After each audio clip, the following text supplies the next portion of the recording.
एक काळ असा होता की त्या काळामध्ये आपण सर्वजण टी व्हीवरती तासनतास आपल्या आवडतीचा कार्यक्रम बघत असायचो. आणि हा कार्यक्रम बघण्यासाठी आपण आपली सगळी कामं बाजूला ठेवून टी व्ही समोर शांतपणे जाऊन बसायचो, टी व्ही ऑन करायचो आणि आपला आवडतीचा कार्यक्रम आपण बघत बसायचो. त्यावेळी टी व्हीवरती फक्त एकच चॅनल असायचा, तो म्हणजे दूरदर्शन.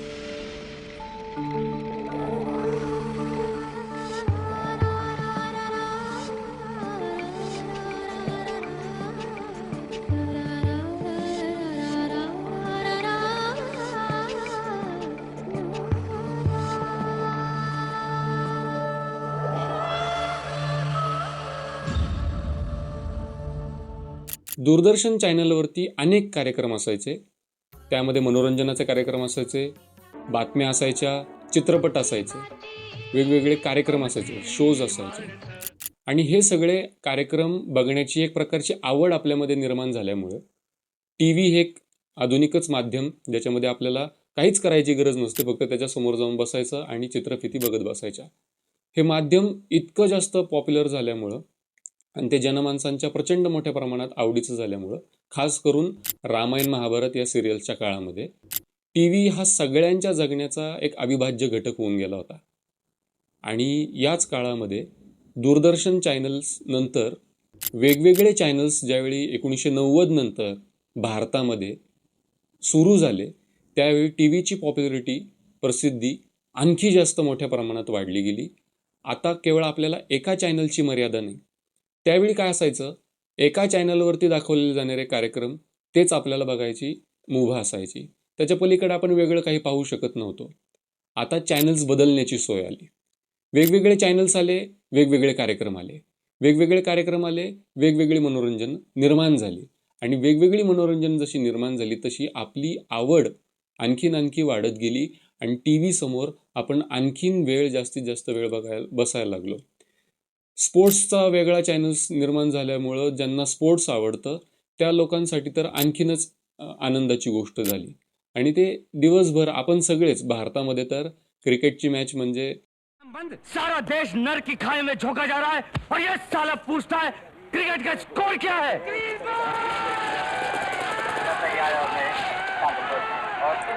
भारतामध्ये टीव्हीची पॉप्युलरिटी इतक्या मोठ्या प्रमाणात वाढत होती, तसतसेच दिवसेंदिवस वेगवेगळे चॅनल्स, वेगवेगळ्या विषयांना वाहिलेले चॅनल्स पण वाढत होते. आधी फक्त हिंदी भाषेमध्ये चॅनल्स होते, नंतर प्रादेशिक भाषांमध्ये चॅनल्स निर्माण झाले. मग मराठी भाषेमध्ये वेगवेगळे चॅनल्स आले, झी मराठी असू द्यात किंवा मी मराठी चॅनल असू द्यात, नंतरच्या काळामध्ये स्टार प्रवाह आलेला चॅनल असू द्यात. ह्या सगळ्या चॅनल्सने भारतातल्या किंवा महाराष्ट्रातल्या ज्या ज्या वेगवेगळ्या प्रादेशिक भाषांमध्ये चॅनल्स निर्माण झाले, त्या सगळ्या चॅनल्सनी भारतामध्ये किंवा महाराष्ट्रामध्ये त्या प्रदेशामध्ये टी व्ही पाहण्याची जी एक प्रकारची सवय आहे, ती आणखी दृढ केली. आणि हा सगळे जे कार्यक्रम असायचे ते एका विशिष्ट वेळेमध्ये चालू असायचे. 7 ते 8 एक वेगळा चॅनलवरचा कार्यक्रम, 8 ते 9 एक वेगळा कार्यक्रम, अशी यांची संपूर्ण 24 तासाची संहिता तयार असायची. आजही ती तशीच आहे. आजही मोठ्या प्रमाणामध्ये टी व्हीवरती चॅनल्स आहेत आणि आजही मोठ्या प्रमाणात टी व्ही पाहणारा वर्ग अस्तित्वात आहे. आणि आधी तरी 10 घरांमध्ये किंवा एका गावामध्ये एक टी व्ही सापडायचा, नंतर 10 घरांमध्ये एक टी व्ही सापडायचा आणि आता तर प्रत्येक घरामध्ये एक टी व्ही आपल्याला सापडतो. अशी परिस्थिती इथं निर्माण झालेली आहे. भारताची ही सद्य परिस्थिती आहे. परंतु टी व्हीला एक खूप मोठं माध्यम, टी व्हीच्या समोर जे स्पर्धक म्हणून उभं राहिलं, ते म्हणजे यूट्यूब, जे 2005 साली जगभरामध्ये इंट्रोड्यूस झालं. इंटरनेटवरती ते आणलं गेलं आणि या यूट्यूबने कंटेंट पाहण्याचा किंवा आपल्या पाहण्याच्याच या संकल्पनेमध्ये एक खूप मोठा आमूलाग्र बदल घडवला. आणि 2005 पासून हा वाढत जाणारा यूट्यूबचा जो पसार आहे, तो आज इतका मोठ्या प्रमाणात वाढलेला आहे की तिथे एक वेगळं जगच, एक अख्खं एक वेगळं विश्व निर्माण झालेलं आहे.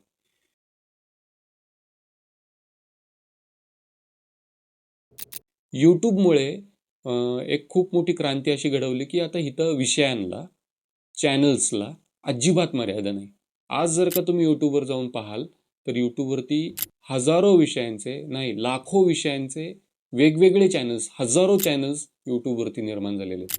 आणि यूट्यूब पाहणाऱ्यांची संख्या देखील प्रचंड मोठ्या प्रमाणात वाढलेली आहे. अगदी लहान मुलापासून वयोवृद्ध माणसांपर्यंत सगळेजण यूट्यूब पाहतात.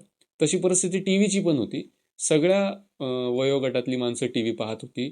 लहान मुलांसाठी कार्टून शो होते, मोठ्या माणसांसाठी कार्यक्रम होते आणि वयोवृद्ध माणसांसाठी बातम्या वगैरे वेगवेगळे कार्यक्रम असायचे. यूट्यूबने वेगळं काय केलं? यूट्यूबने सगळ्या मर्यादा भंगून टाकलेल्या आहेत. यूट्यूबला कुठलीच मर्यादा राहिलेली नाही. टीव्ही चॅनल्सला कार्यक्रमांची मर्यादा होती. टीव्ही चॅनल्सला वेळेची मर्यादा होती. त्या वेळेतच ते कार्यक्रम पाहायला मिळणार. त्याच्या पलीकडे जाऊन आपलं काही काम नसायचं. आपल्या हातात फक्त टीव्ही चालू करणे आणि चॅनल्स बदलणे एवढंच आपल्या हातात काम होतं. पण आज यूट्यूबने हजारो प्रमाणात नाही करोडो प्रमाणामध्ये जे व्हिडिओज यूट्यूबवरती निर्माण होतात त्यामुळे व्हिडिओजची, विषयांची, वेळेची कसलीच मर्यादा यूट्यूबला राहिलेली नाही. आणि यूट्यूब हे आपल्या खिशातलं माध्यम झालेलं आहे. आपण मोबाईल ओपन केला की त्याच्यामध्ये आपल्याला यूट्यूब पाहायला मिळतं.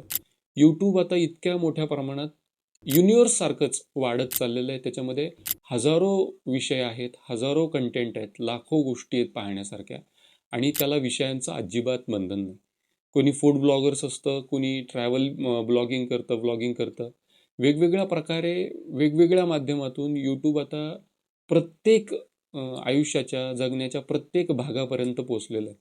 मध्यंतरी मी एक व्हिडिओ बघितला, एक पूर्ण अख्खाच्या अख्खा एक चॅनल, एक माणूस त्याच्यामध्ये फक्त ब्रश करतो आणि ते लोकांना दाखवतो. वेगवेगळे टूथपेस्ट, वेगवेगळे ब्रशेस वापरून तो स्वतःचे दात घासत असतो आणि त्याला बघणारे लोक ही जवळजवळ 1 कोटीच्या घरामध्ये आहेत. तर इतक्या मोठ्या प्रमाणात यूट्यूबने सगळी बंधनं तोडलेली आहेत, सगळ्या मर्यादा तोडलेल्या आहेत. आणि याचा एक फायदा असा झालेला आहे की खूप चांगल्या प्रकारे ज्यांच्यामध्ये खूप चांगले स्किल्स आहेत किंवा ज्यांना खरंच काहीतरी ज्यांच्यामध्ये कला आहे अशी माणसं पुढं आलेली आहेत. आता आधीसारखा स्ट्रगल राहिलेला नाही. त्यामुळे एक व्हिडिओ बनवला, त्याच्यामध्ये आपल्याला आवडीच्या असणाऱ्या गोष्टी जर का आपण त्यामध्ये ॲड केल्या आणि त्या आपण जगासमोर ठेवल्या, जगाला त्या आवडल्या, त्यांनी त्या लाईक्स केल्या, अशामुळे तळागाळातल्या लोकांना ज्यांच्यामध्ये खऱ्या अर्थाने काहीतरी टॅलेंट आहे, काहीतरी कला आहे, ती प्रदर्शित करण्याची, ती लोकांपुढे सादर करण्याचं एक खूप मोठं माध्यम, सशक्त माध्यम असं यूट्यूब निर्माण झालेलं आहे. मराठी भाषेच्या दृष्टिकोनातून पाहता आज मराठी भाषेमधल्या ज्या विविध बोली आहेत त्या विविध बोलींमधल्या वेगवेगळे चॅनल्स आज मराठीमध्ये निर्माण झालेले आहेत. अहिराणी गाणी तर मराठीमध्ये धुमाकूळ घालवतात. त्यामुळं यूट्यूब आता एक असं लोकशाही माध्यम होऊन गेलेलं आहे की जिथं वेगवेगळ्या प्रकारे लोक पुढे येत आहेत आणि स्वतः व्यक्त होत आहेत. लोकांना व्यक्त होण्याची संधी देखील यूट्यूबने इतक्या मोठ्या प्रमाणात उपलब्ध करून दिलेली आहेत की आजकाल राजकारण्यांचे स्वतंत्र यूट्यूब चॅनल्स आहेत, प्रत्येक ॲक्ट्रेसचे स्वतंत्र चॅनल्स आहेत. त्यामुळं यूट्यूब आता खूप जास्त प्रमाणामध्ये आपल्या प्रत्येकाच्या जगण्याचा एक अविभाज्य भाग होऊन गेलेला आहे. आणि म्हणून यूट्यूबवरती इतक्या मोठ्या प्रमाणात कंटेंट असल्यामुळं, आपल्या आवडीनिवडीच्या इतक्या मोठ्या प्रमाणात गोष्टी असल्यामुळे आपण दररोज यूट्यूब पाहत असतो. यूट्यूब पाहणाऱ्यांची म्हणजे दररोज पाहणाऱ्यांची संख्या देखील खूप मोठ्या प्रमाणामध्ये. आपल्याला जरासा जरी वेळ मोकळा भेटला आणि त्या वेळेमध्ये आपण यूट्यूब ओपन करतो आणि त्यामध्ये एखादा व्हिडिओ बघतो. आणि आता तर शॉर्ट्सच्या येण्यामुळं ही गोष्ट तर आणखीनच जास्त वाढलेली आहे. यूट्यूब पाहण्याची गोष्ट मोठ्या प्रमाणात जास्त वाढलेली आहे की ज्याच्यामध्ये 15-15 सेकंदाचे व्हिडिओज देखील, त्या प्रकारचा कंटेंट देखील यूट्यूबवरती मोठ्या प्रमाणात निर्माण झालेला आहे. त्यामुळे यूट्यूबवरती सहज प्रत्येक माणूस 1 तास 2 तास सहज घालवतो आणि यूट्यूबचे व्हिडिओ एन्जॉय करतो. स्वतःचा मोकळा वेळ आहे तो यूट्यूबवरती घालवतो.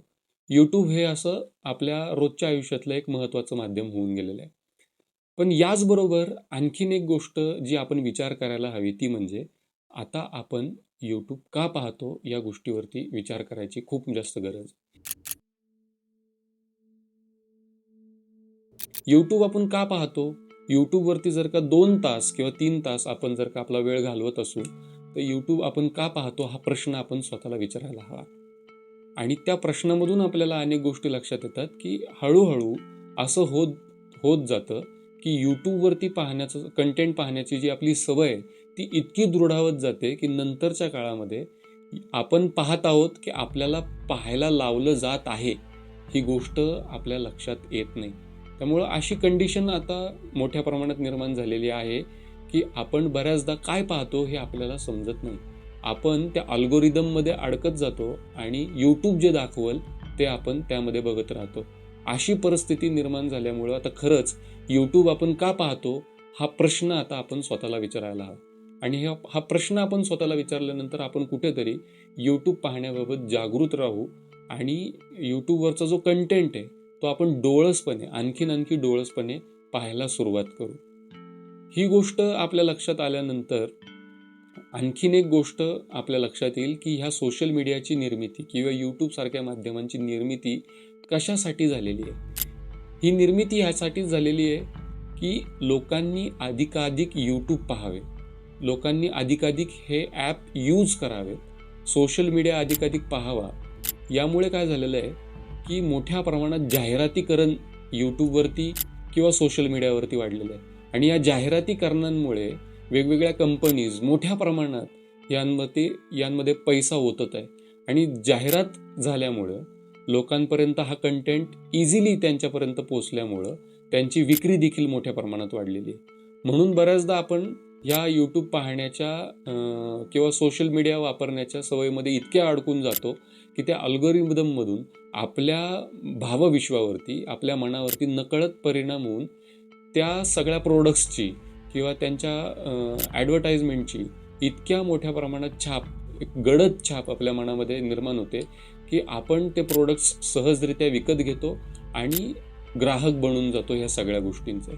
म्हणून यूट्यूब आपण का पाहतो याचा एक साधारण विचार आपल्याला करायची गरज आहे.